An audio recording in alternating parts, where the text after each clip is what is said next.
I recently did a video on these Pro Minis and yeah, how to tell the difference between 3 and 5 volts. Well, to program them, there's this USB adapter board like this, and you connect it on like this one is. But as you might suspect, these boards also come in 3 and 5 volt variation. Let's zoom in on that and let me show you what I've discovered, which may save you burning out a board or two.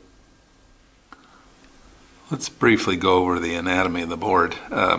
This is the Pro Mini, and this is the board, and this is the connector side. And the other side is the side with the USB connector and the chip on it. Now, what I'm going to do here in a second is I'm going to flip both of these over and we're going to take a look, but this is the side that we need to focus most on.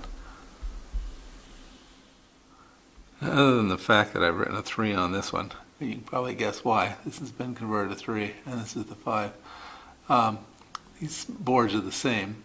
This one is set up for the 5 volt programming and this one is set up for the 3. And when I bought them, they were exactly the same board. Now what we want to look at is this little jumper pad right down here. And you can see over here that I've soldered between the 3 and the center.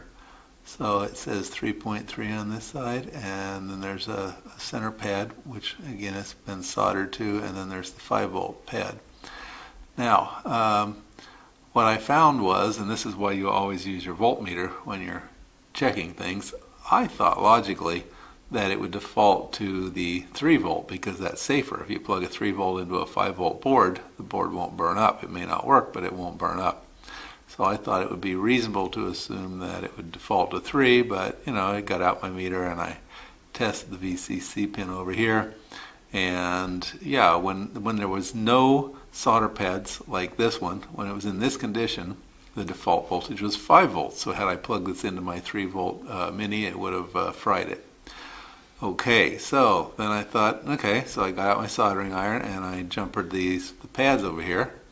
So it would be these two here, like this, and then I measured it again and it came out 5 volts. Oops. Yeah, again, this is why we use our voltage meter to check things. We can't assume that engineers always make the best choices.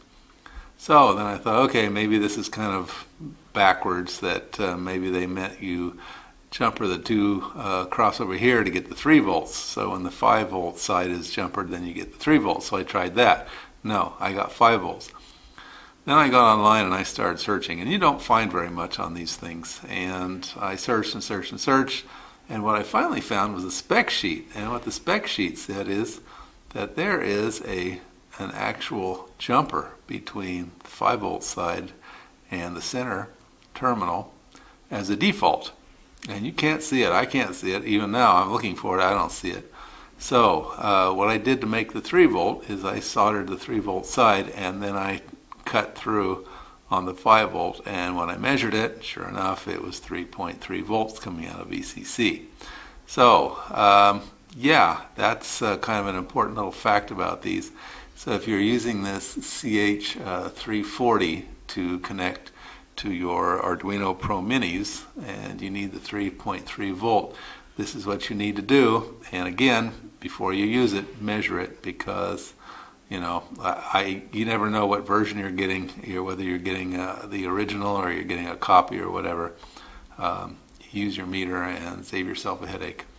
Okay, well that was it for this quick and dirty video on saving yourself and your Pro Minis from burning up, especially when you're using a 3.3 volt version. Hope you found it useful and interesting.